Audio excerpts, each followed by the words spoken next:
Was natural. Now, speaking of acting, can we just justify a little bit of Mil Debec? It's a lot of like, I'm not gonna take this risky job because, I love Nellie Forbush. And then she breaks up and you're like, I'll take the risky job because I have, quote unquote, nothing to live for. And you're literally like, 2 8-year-olds are like, but Daddy, I have nothing to live for. But you're our only nothing. So what's that about? Let's justify that shit. Literally, because a girlfriend breaks up, nothing left. Really, you're our sole supporter, not interested. Nothing. Go. All right, I think, first of all, I think he was very in love all the time with Nellie Forbush, and he was so disappointed for the reasons why they broke up, and at that point he couldn't see anything. He just, you're forgetting about the cable, right? That's like, come with me, come with me, come with me, come with me. And like, I can't. That's Matt Morrison? Yeah. Going like, okay, come with me, come with me. Come with me, help me. I'm gonna go. And then he sees there's this kid who doesn't know anything about these islands. He's going to be killed. He's going to die. And he's in the moment that he's lost his love. He's desperate too. He's very sad. And, come with me. He decides and he goes. How about dites-moi? Not interested. The thing, when you go to war, you always think, what about all the soldiers that abandoned their families to fight for the biggest of the whole thing? So Emil de Beck did the same thing. He was there for a bigger good that he believed, and that's the main reason why he didn't just leave, he didn't abandon. He was there to fight and to help people to fight on that. But who would have raised those two brats? Bloody Mary, that psycho? No, she would have sold those kids for $10. No, he had a lot of servants. What's his name? Yeah, I know. Yeah. Okay, I guess so. No, he didn't leave them by themselves.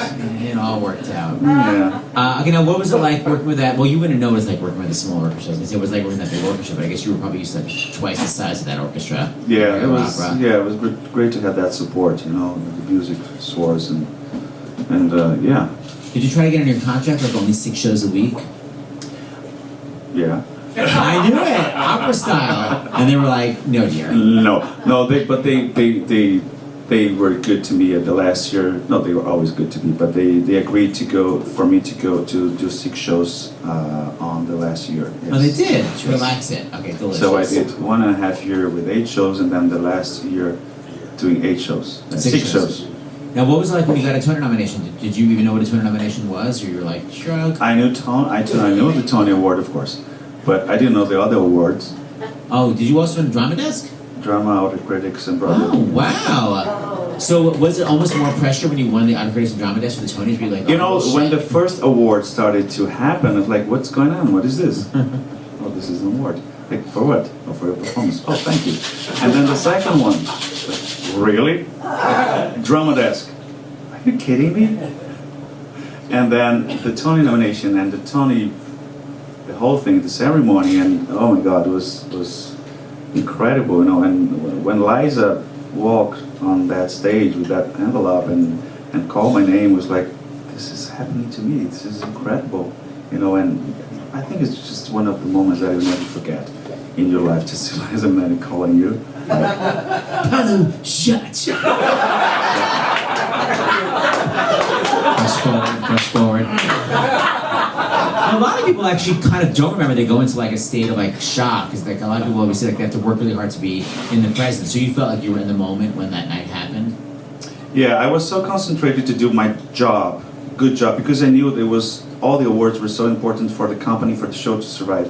So I really didn't want to disappoint them more than to win an award, because I was not from that community. I was a stranger in that community. So to have an award or not to have an award, of course, is a great thing to have. But I wasn't fighting for it. I was there just to do a good job, just to not to let the company down, and to make my bosses happy, That was my goal.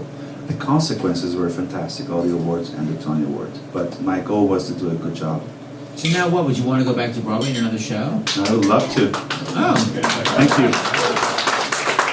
I really would love to. I think it's been 7 years since South Pacific opened. Yeah, it's a long time. Yeah. So you thought about doing a musical in another city, like doing something in Chicago, like doing a run in another city? No, I want to do it here in New York. Sorry.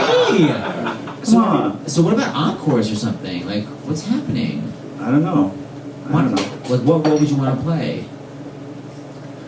I don't know, Seth. Many things. Man of La Mancha. Yeah, Don Quixote. Would that be great? Yeah. Kiss Me Kate.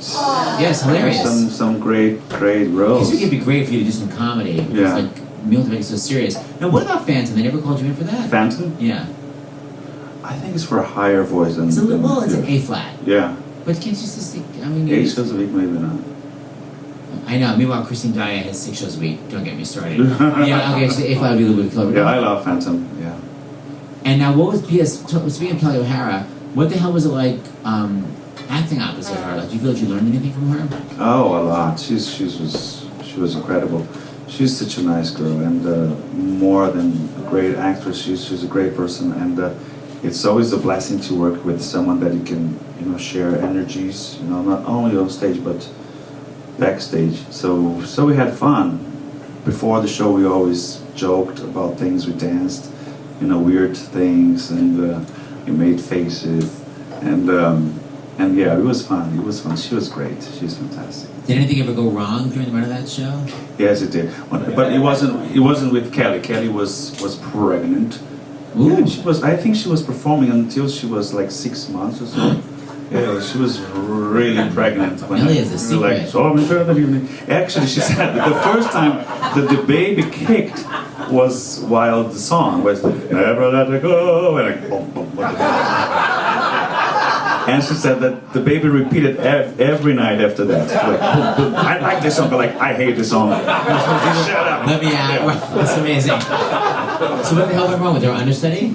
No, it was with me. So the thing is that we kissed a lot, right? In the show. Yes, okay. In the show. Okay. We're married. And I always was worried about having a fresh breath. I think it's nice for your colleague to kiss you like, oh, that's nice, not like. So I always worried about having a little candy before the kissing scenes to put in my mouth and go. And one day I was out of the little ones, and I had this big candy. So I can't put this in my mouth like. So I had this scissor, and I cut. I thought I was going to cut in 4, so I put a little piece in my mouth. So I took this candy this way. I took scissors, and the scissor went right here. I have a scar.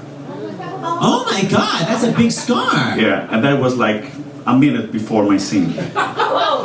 Bleeding, exploding, blood everywhere. My dress was like, oh my God, what are we going to do? Stay calm. Give me a towel. You stay calm. Yeah. And I feel like, oh, I get to do it. Oh wait, is it a boy or a girl? It was a boy. Okay, come on. So I took a towel and I involved the whole thing. The blood was still like. So I took my hat and I put the hat in front of my hand. And she did. It was this understudy. I think it was Laura Marie Duncan, and we did the whole scene. She doesn't realize that I have something in my head because I cover it with the hat, like I love you. Please come to my house and all that. And then I sing the second song, Enchanted Evening, and then we have to kiss. And then she's supposed to take my hat because a wonderful guy is coming. Oh, and she wears the Johnson lead? Yeah. She wears the blood-soaked. Yeah. So after we kiss, I just say to her, like, don't take the hurt. And she's like, what? Don't take the hurt. Why not? Because I'm bleeding. And then I left the scene with the hat, and she did something, I don't know what. Because this thing was still going on, Like, artery. Yeah. So how did it ever stop bleeding? Well, and then I go back only for the last scene on Act 1, and it was okay. I had something, they put some ice, I don't know. And did you have to get stitches? Yeah, then I went to the hospital after the show. You did the whole show with the crazy cut? Yeah, 1, 2, 3, 4, 5, 6 stitches. Ow, did that shit hurt? Yeah. Oh. So that's my experience. That's a good one. With candies. Never again. Get the little one.